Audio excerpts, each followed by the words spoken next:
imaanay walaalaha meesha ka soo qaybgalay waa wada mahadsantihiin. Allah idin barakeeyo. Teeda kale arrinta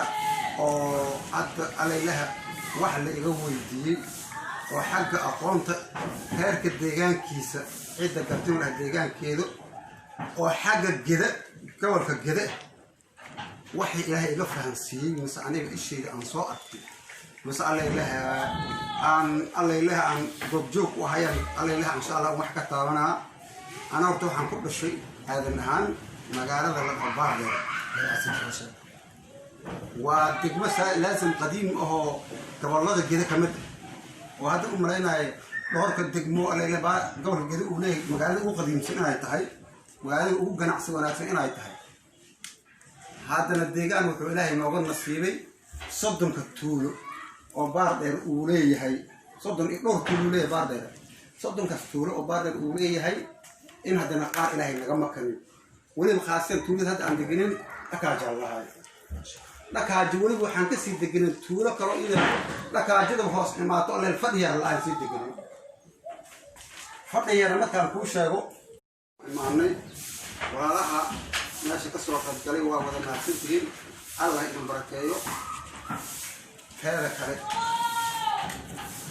arrinta oo hadda alaylaha wax la iga weydiiyey oo xagga aqoonta heerka deegaankiisa cidda gartin laha deegaankeedu oo xagga geda gobolka geda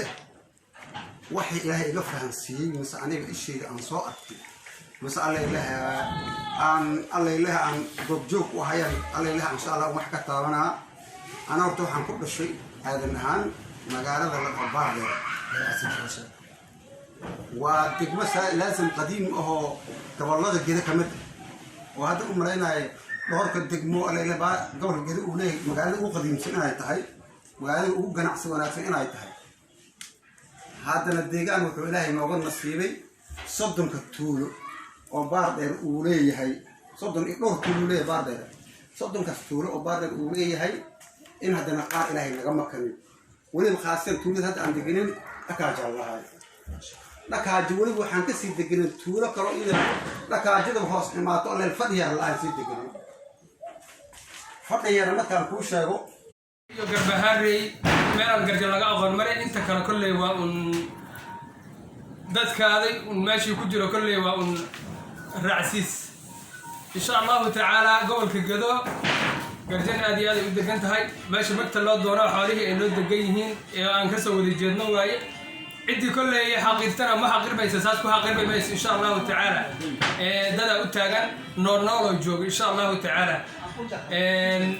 marka ninkii dhahay garjan gedo ma degana karaamadu iska dhumeey ma ogi kulay ragaa nool ka daba hadlay insha Allah ta'ala. Assalaamu alaykum wa rahmatullahi wa barakatuh.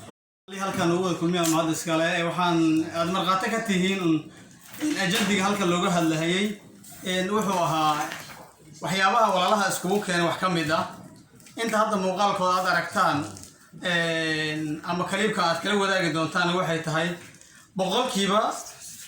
99 hal waa xaafadda hadda aan joognaa dadkii isu dhawaa ma ahan qabiilka la soo keenay lagama xusahay wax hadda kaliibka warka soo yeeray looga hortago ayaan ka abuuraynaa ma ahan inta hadda aad arkaysaan qabiilkii inuu magaalada kale ka jooga boqolaala ku jirta laakiin waqtigeeda iska qaadan doontaa warka na soo gaaray inta yarada saakas war maqliinay baa hal ku fadhinaa iyadoo hadda ilaahay nimcada rabbu noo daayo hadda qol xaafadaan joognaa falillahi alxamdu. waxaan marqaati ka tihiin inta hadda culimadii sharafta badneed reerka